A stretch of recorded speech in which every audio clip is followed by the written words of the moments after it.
Every day, thousands of refugees arrive on this shore. Most are fleeing the Syrian civil war, hoping to resettle in Europe.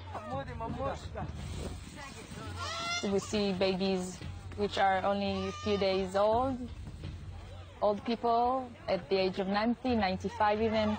And we get mainly people from Syria, also from Iraq, Afghanistan, Iran.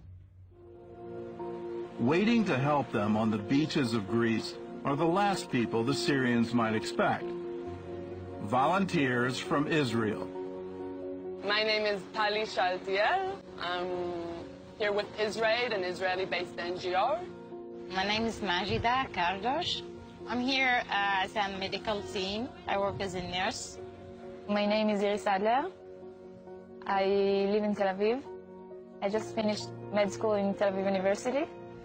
I came here through Israel to be on the coast as a doctor. My name is Manal Shadi. I'm from Nazareth, and I'm the team lead of Israel in Greece. The Israel team is a mix of doctors and nurses, both Arab and Jewish. Our job here is to receive the boats of the refugees that are coming from the Turkish side to the Greek side. There are many, many volunteers on the beach, not many medical teams. On the line from the Turkish side, they're going through a lot of problems. Their smugglers there are asking them to pay between $1,000 to $5,000 per person.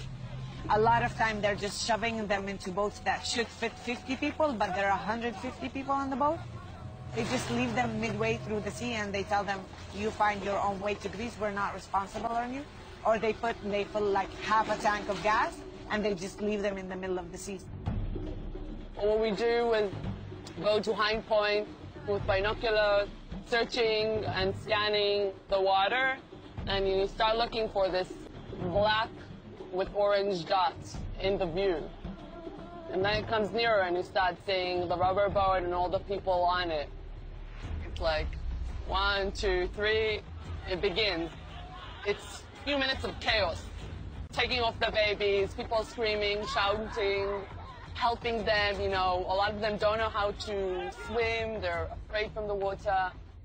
Here is the point that we start doing a triage, a very fast, by hearing, they're talking, looking at the refugees, so we can see who is in need of medical help. And I start shouting, "Min baddu doctor," who need a doctor in Arabic. And so this is the time that we start giving treatment. I've treated a 14-year-old Afghani guy that was unconscious. He didn't receive aggressive treatment on the shore, on the spot, he might have not made it.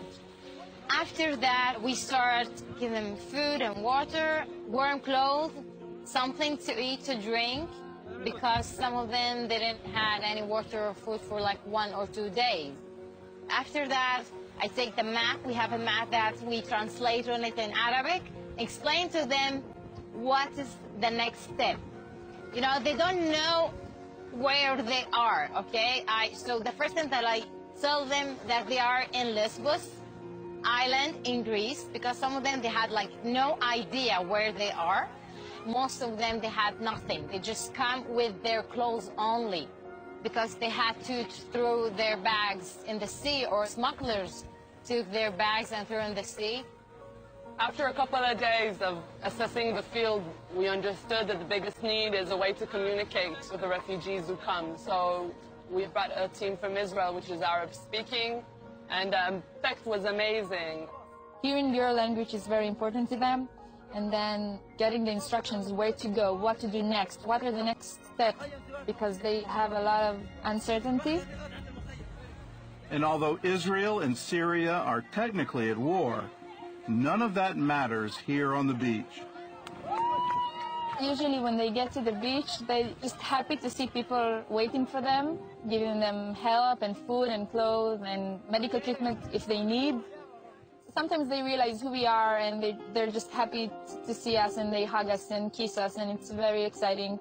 We get lovely, warming reactions of hugs and, men kissing me like I'm their daughter, on the forehead, saying thank you, saying that would never have thought that I'm going to receive treatment or be able to speak from an Israeli doctor or share my story with an Israeli who will empathize with what I've been through.